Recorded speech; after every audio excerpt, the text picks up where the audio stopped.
Our chalice illumination this morning is called A Spark of Hope by Melanie Davis. If ever there were a time for a candle in the darkness, this would be it. Using a spark of hope, kindle the flame of love, ignite the light of peace, and feed the flame of justice.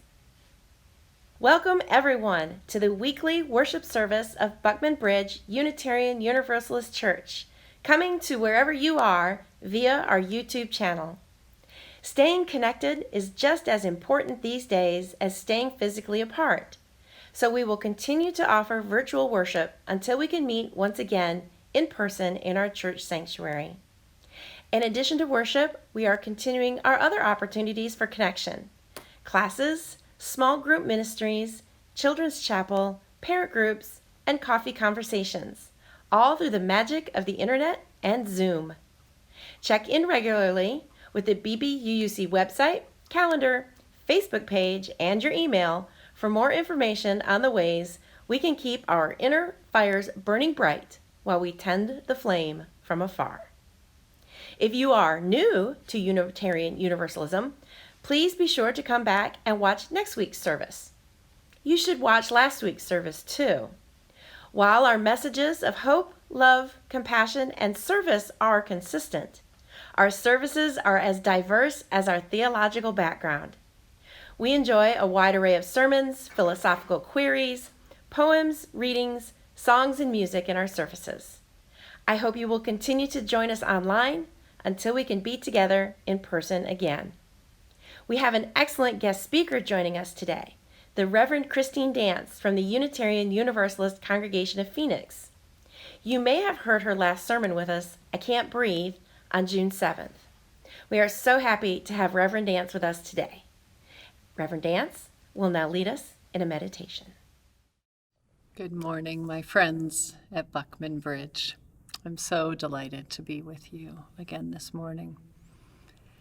I invite you into a time of meditation or prayer, and being very aware that this is a week of high anxiety and sadness and challenges and worries about Supreme Courts and elections and illness and death and so much on our hearts. I invite you to get in touch with your body, calm your mind, and take a breath. And I'm going to share the words of Jennifer Kwong.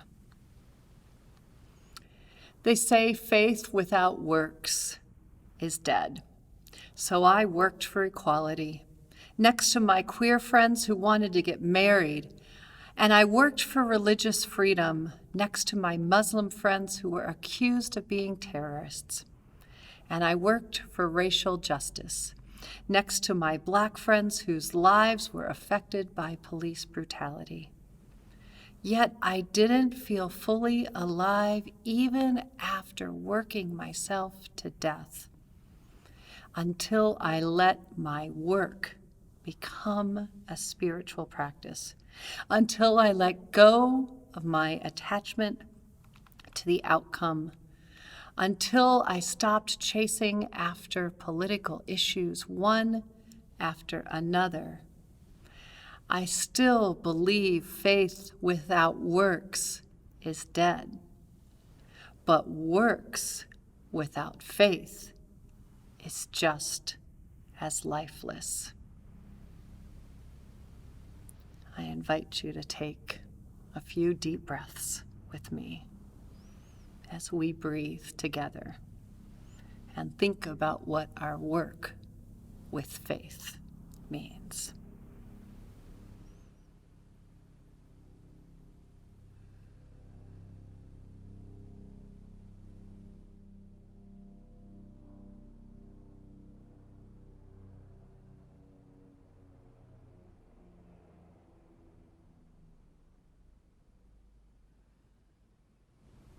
Amen. Blessed be, and Ashe.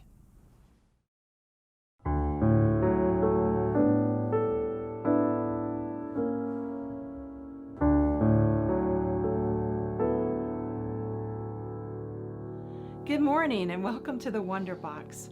I wonder what could be in our box of possibilities today. Let's see. I have two cards. One says racism and one says anti. Racism, anti? That doesn't make sense. I wonder if we flip them around. Let's see. Oh, anti-racism. I wonder what that means. Today, our guest speaker, Reverend Dance, is going to talk about anti-racism as a spiritual practice. But before we can begin practicing anti-racism, we need to understand what racism is. Author Jelani Memory has written a book called A Kid's Book About Racism that explains racism clearly and simply. Let's listen. My name's Jelani Memory, and this is A Kid's Book About Racism. This is a book about racism, for reals, and yes, it really is for kids. It's a good book to read with a grown-up, because you'll have lots to talk about afterward. Just you, keep reading. The book won't bite. Now to introduce myself. My name is Jelani. My skin color looks like this. If you're colorblind, this is the color brown. Because my dad is black and my mom is white, which makes me mixed. Or African American, biracial, black, or a person of color. I'm proud of who I am and the color of my skin, but because of my skin color, people aren't always nice to me. Sometimes I get called names. Other times, it's worse. The person doing it might not even realize that it hurts me a lot. And when they treat me that way, it makes me feel small. You see, some people believe that having different color skin means you aren't as good as others.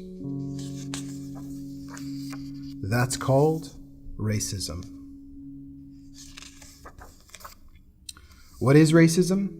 Racism means to hate someone, exclude them, or treat them badly because of their race or the color of their skin. And it happens all the time. Not just in big ways, but sometimes it shows up in small ways, ways that are almost invisible. Like a look, a comment, a question, a thought, a joke, a word, or a belief. Racism is one of the worst kinds of mean someone can be, because racism thinks being different is bad. But being different is actually good. Like really, almost there, I promise. Really good. 1000% good. Because being different means we have so much more to offer each other. Things like help, ideas, strength, skills, creativity, life, patience, respect, community, love, knowledge, experience, perspective, insight, diversity, wisdom, empathy, and originality. That whole being different thing, it makes us better, much better. So if you see someone being treated badly, made fun of, excluded from playing, or looked down on because of their skin color, call it racism.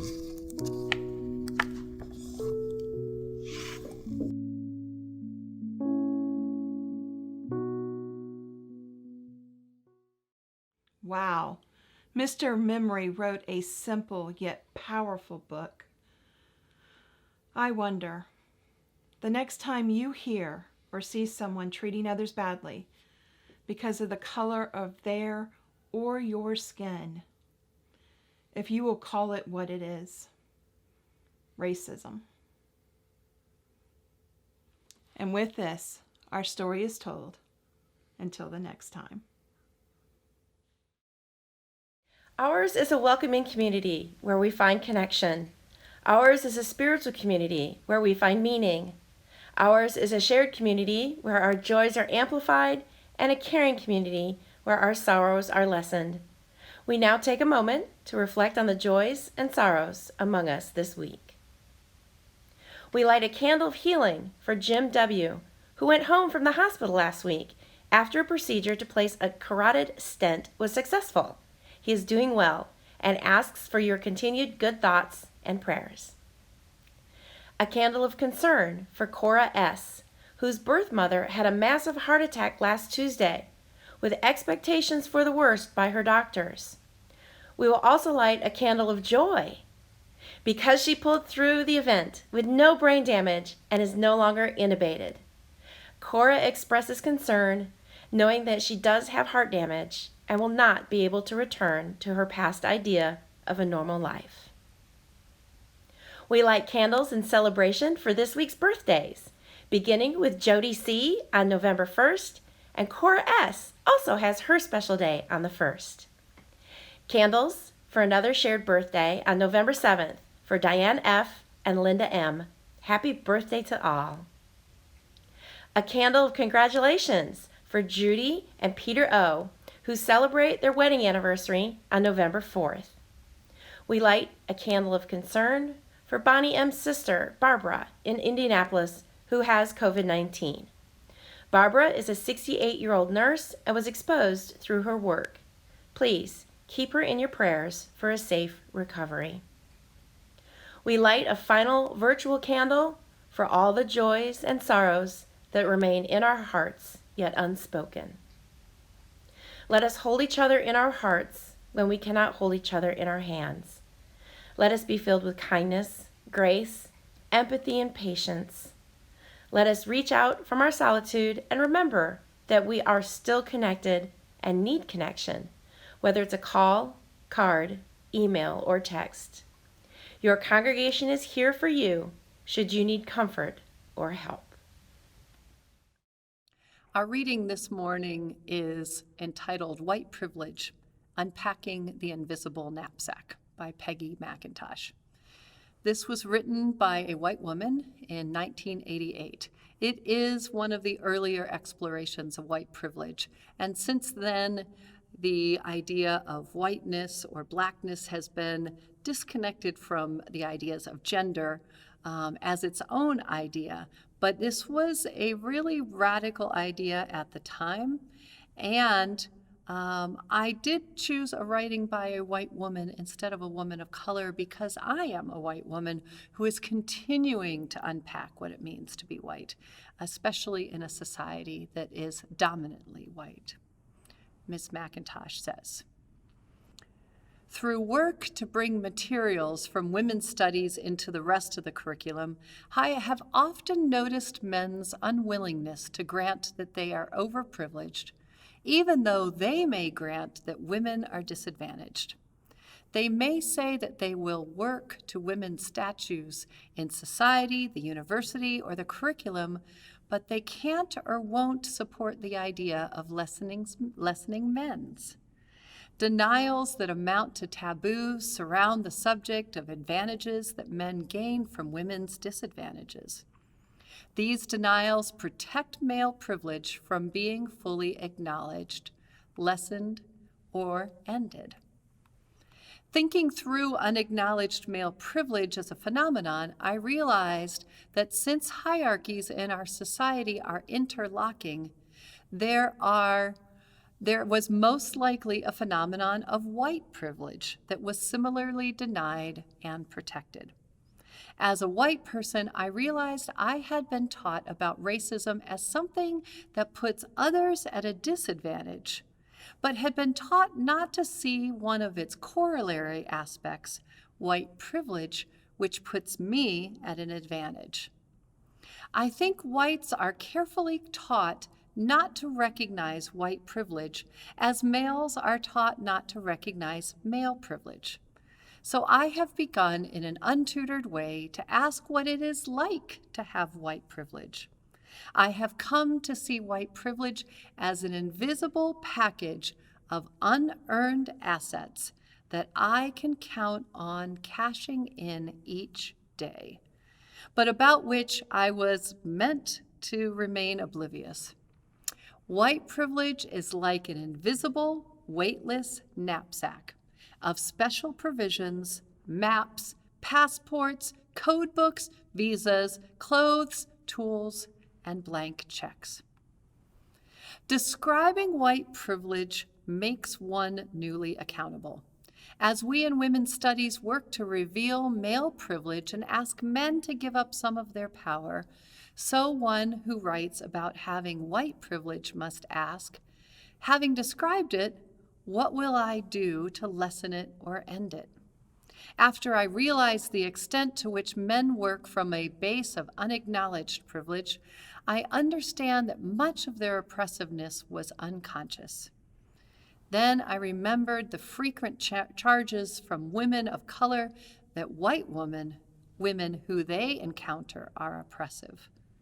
I began to understand why we are seem as oppressive even when we don't see ourselves that way. I began to count the ways in which I enjoy unearned skin privilege and have been conditioned into oblivion about its existence. My schooling gave me no training in seeing myself as an oppressor, as an unfairly advantaged person, or as a participant in a damaged culture. I was taught to see myself as an individual whose moral state depended on her individual moral will. My schooling followed the pattern my colleague Elizabeth Minnick has pointed out. Whites are taught to think of their lives as morally neutral, normative, and average, and also ideal, so that when we work to benefit others, this is seen as work that will allow them to be more like us. End of the reading. Each one of you is what makes our church a community. Even though we are apart, we remain focused on our mission. Since we are unable to pass the plate, we will accept a virtual offering. Your pledges sustain this community so we can share our small embers to light a dark world, and for your continued financial support, we are most grateful. Our virtual plate offering today and throughout the month of November will support Butman Bridge's Rainbow Welcoming Ministry.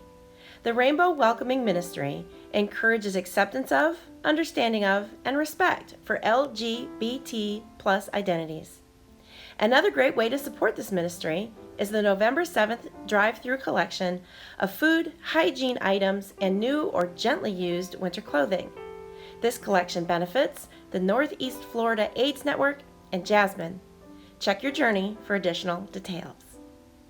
To add to today's virtual plate, find the link to our PayPal giving fund on our YouTube channel and give whatever you are able. It will be most gratefully received.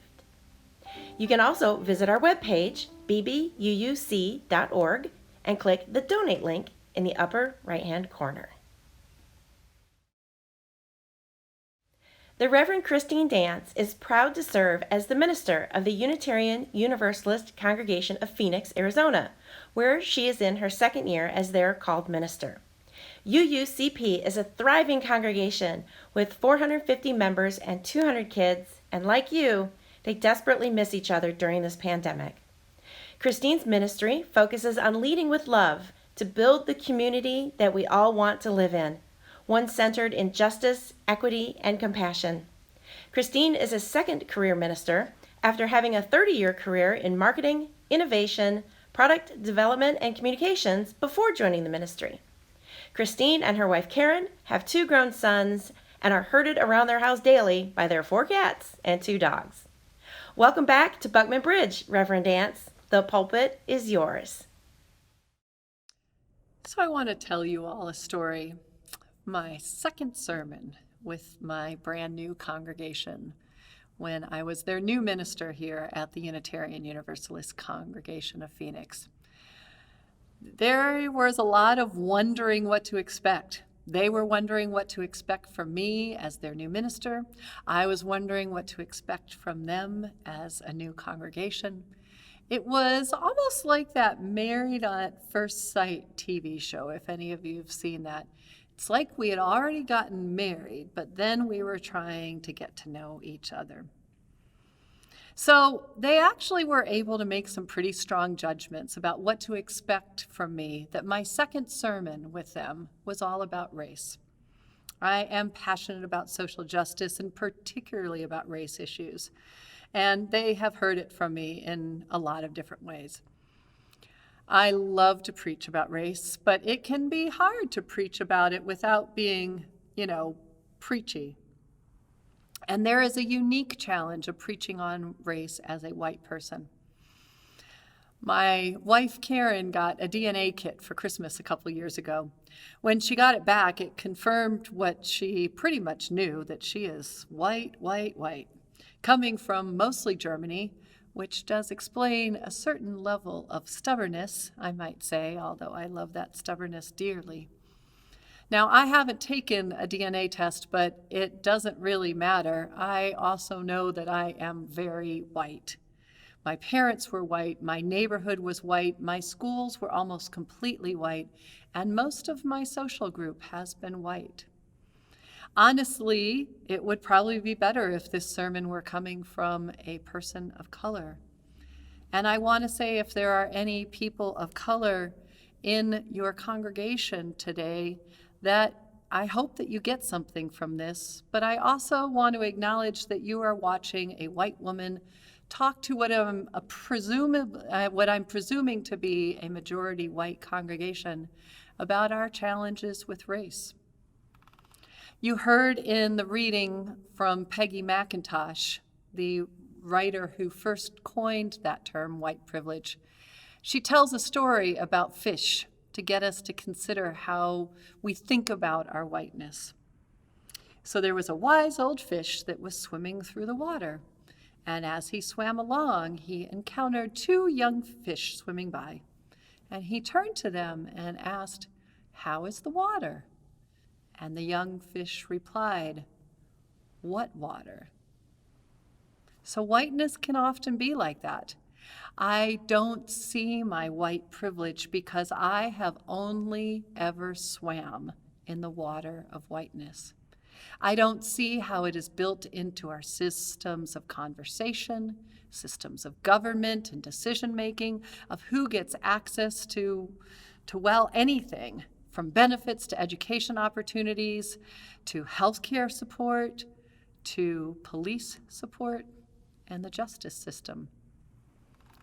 Now, I am hoping that most of you know by now that privilege does not mean that your life has been easy or that you haven't had struggles. Let me be clear on this. It means that your exact life would have been harder if you weren't white.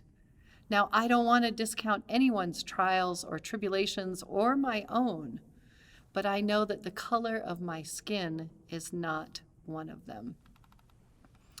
I also want to talk about the term white supremacy culture. These are still loaded words for many. Yes, white supremacy includes the extreme fringe of fascists and people who believe that white people are supreme and all others are less than. This is hateful rhetoric that we've seen over and over, and it kills people. It should be condemned by all leaders of all countries, especially the United States, in the strongest language possible. It goes against everything that we believe and our principles of the worth and dignity of all people. But let me be clear about this. White supremacy is not just a term for the fringes. It's the thinking that has embedded our culture and thinking that white is the norm, that white history is our history, that is the basis of doing things, and that whiteness is foundational. If you will, it is the naming of the water that we're swimming in. There are so many ways that we need to dismantle white supremacy. We need to change hearts and minds outside of ourselves. We need to disrupt, change, and absolutely reorganize the systems of structure that still support white supremacy culture that exist around us everywhere. And we need to vote into power people who understand those structures and are committed to changing them. So might it be on Tuesday. As Unitarian Universalists and as people who are striving to make a difference in the world, we are programmed to want to do something. We want to march, show up, write letters, fight oppression, do something to make a change. And all of these things are important. And usually there is an and to that work. My message today is that I think that any work worth doing always begins and ends within ourselves. Anti-racism and combating white supremacy culture is my spiritual practice. And I encourage you to think about it as such for yourself too. I am constantly peeling away the layers, noting where whiteness has influenced my thoughts or actions. I'm looking for it in our current events and in the discussions I'm seeing all around me. I look for mindsets where a viewpoint reinforces our white, and I may add, usually our white upper class mindset. The key here is that as a spiritual practice, those of us who are white are not doing this for people of color. We're doing it for ourselves. And all of us, no matter our skin color, have to wrestle with the layers of that white dominant culture that shapes all of what we see and experience. But those of us who are white need to work harder because seeing outside of the white culture is not our lived experience. So this is hard work, right? It's hard to see the water that we're swimming in. And it is hard work because no one wants to be seen as bad people. We've bought into this mythology that racism is bad and we don't want to be bad. So we want to show all the ways that we are the good people. And there can be shame in acknowledging all of the pain that racism has created in American history. But if we get caught up on whether we're the good people or whether we feel shame, we are missing the point. We are doing this because, as Lila Watson said, my liberation is bound up with those of anyone who is oppressed. That is the big challenge, not to see others as other, to see them as ourselves, and to see this act as setting us free from the systems that are all around us. Times like this can be so frustrating. I want to change the heart of those who are marching in the white pride marches, of those who are protesting the Black Lives Matter protests. I want to change the heart of those who will be fighting against our immigrant siblings. I want to change the hearts of all of those who influenced their thinking. I want to change the hearts of people who believe that they need to vote a certain way to protect the suburbs. And we should be clear that that means protecting whiteness. I want to change the heart of our leaders who have let this go without condemning it. I want to change all of that, but I can't. I don't have that sphere of influence. Heck, I can't change much of my own family, But I can change myself. I can every day think about it and look for it and change my own heart. Let me give a couple of examples that have happened to me. The first one happened last spring. I was giving a sermon on the history of Unitarian Universalism. In it, I was talking about our Puritan forebears and what they taught us about being in covenant with each other. At the end of the service, a young woman who was a woman of color came up to me and said, she said to me, "You look like you're open to feedback." And I knew, I kind of braced myself, like what was coming next. And she said, "They weren't my forebears." Of course they weren't. I'm so used to talking about our history, the history that we were taught in school. And seriously, I hadn't even thought of it when I was writing it. 3 little letters, our, presuming a shared experience from where we all came from. But of course, that's not where we all came from. It was the perfect example of white thinking invading my thoughts. So this is where the spiritual practice comes in. And luckily, I had been practicing it. I did not go to a place of shame. I went to a place of, wow, that's so interesting. I didn't even notice that. There's me noticing the water that I'm swimming in again. I thanked her. I apologized to her. I promised to make that change. And then I've been telling everyone I possibly can about her comment to me because it's such a great example. So let me tell you another example.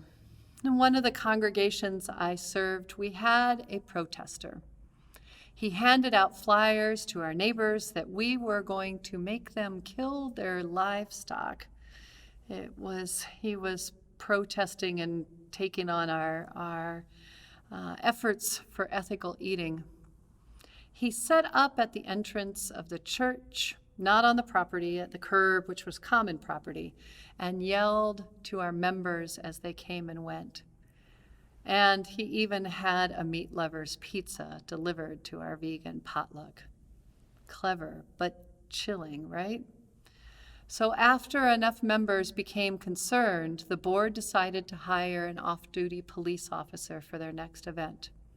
In committee meetings that next week, many people mentioned that they felt much safer having the officer here.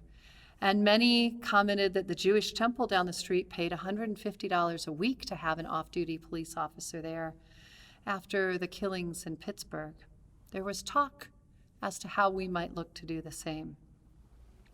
I took this as an opportunity to engage my spiritual practice. I asked a very simple question. Would I feel this way if I weren't white? And immediately the answer came to me, no. No, I wouldn't. In fact, it is possible that it would make me feel less safe showing up to my house of worship. Now, I'm not debating whether it was appropriate to involve the police officer in the initial event. We had the officer go to the gentleman's home and the harassment stopped. It was an appropriate action. What I was noting, however, was that not everyone may feel safer by having the police involved. That was just acknowledging my perspective as a white person. I'm sure that you can think of so many others. When we hear terms like slave driver or nitpicking, and we don't realize the racist history behind them because they've been used so often in our vernacular. When we see someone who doesn't fit in because of their anything, clothes, smell, size, skin color, health, accent, we realize that fitting in is really meaning belonging to the dominant culture. So why do we do this? Why do we do it as individuals? And why does it benefit our congregation to be thinking about racism?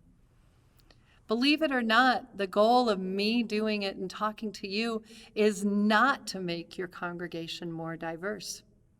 We are doing it because we become better people. It's a side benefit that if you do this work and you have visitors of any type come in, that as a congregation you are more grounded and authentically welcoming. And having a spiritual practice of acknowledging our own water and thinking in the perspective of others applies to anyone who is othered in our world. Thinking about it for our Black, Latino, Latina, or Asian or Indigenous siblings, our transgender siblings, people who have disabilities, people with mental illness, basically anyone who is outside of the dominant culture. How do we make this a spiritual practice? Well, it starts with educating ourselves. Do not ask your people of color to educate you. That is a sign of your privilege. We can do the work ourselves. Read all that you can.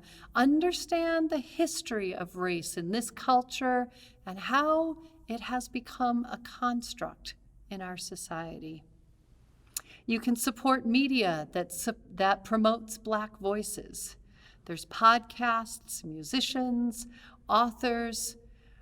There's wonderful resources that are available. You can open your lens to the world, thinking about every experience and saying, what would this experience be like if I were a person of color?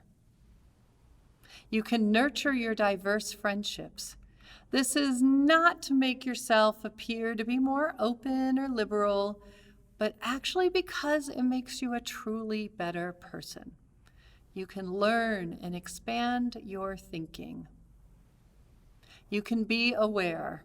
You can be looking at the news of different stories, of Black-centered news sources, and again, podcasts, words from Black authors. You can be humble. You can be open to learning. Don't be the first one to say, oh, I know the answer to that, and I know how to be a good white person.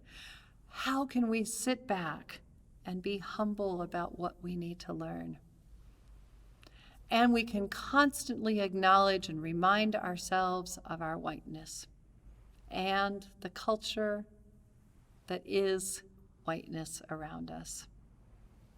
But here's the biggest thing that I remember, and this was actually the topic of my first sermon, which is screw up. Take the risk to talk about race, knowing that you may be saying the wrong thing. Apologize if you need it, and then learn from it. And then keep on screwing up and trying. Make it a practice to look at the world outside of your normal lens. And then just notice how much bigger and inclusive and better the world looks because of it. And how much more we'd like to live in this world. The act of anti-racism as a spiritual practice is not to make us feel like we're better people. It is critical that we do it for our community. And as we've seen over and over again in our world and in our situations right now, this is seriously, honestly, and realistically, it's what we need to do to save the world right now. May it be so in your congregation, in my congregation, and in our world. We are so fortunate that the excellent singer-musician Leah Morris is sharing her works with congregations like ours. From Singing the Living Tradition, this is number 1017, We Are Building a New Way. We are building a new way. We are building a new way.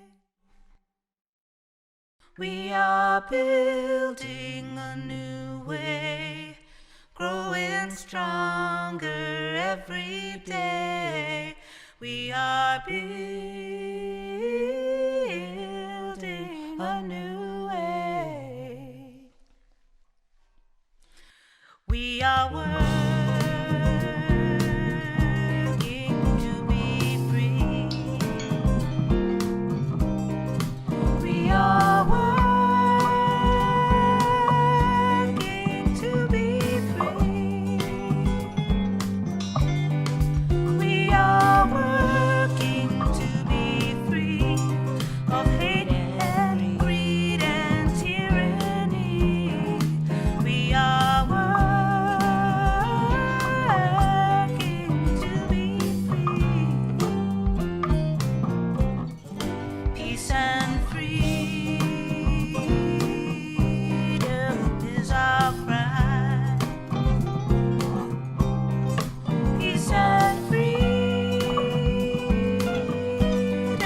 is our cry.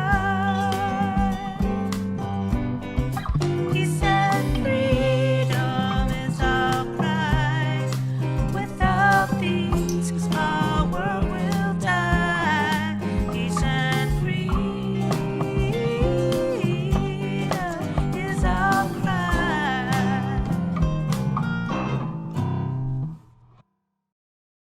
What a joy it has been to be with you again, Buckman Bridge. You will be in my thoughts and on my heart, in my prayers this upcoming week. And please know we are the ones we've been waiting for, in small ways and big ways. We are not going to wait for others to do the work. Instead, we will look inside ourselves in every opportunity we get and do the work of dismantling the culture of white supremacy in our hearts, in our community, and in our world. Go in peace, go in love, and go out and do the work of justice.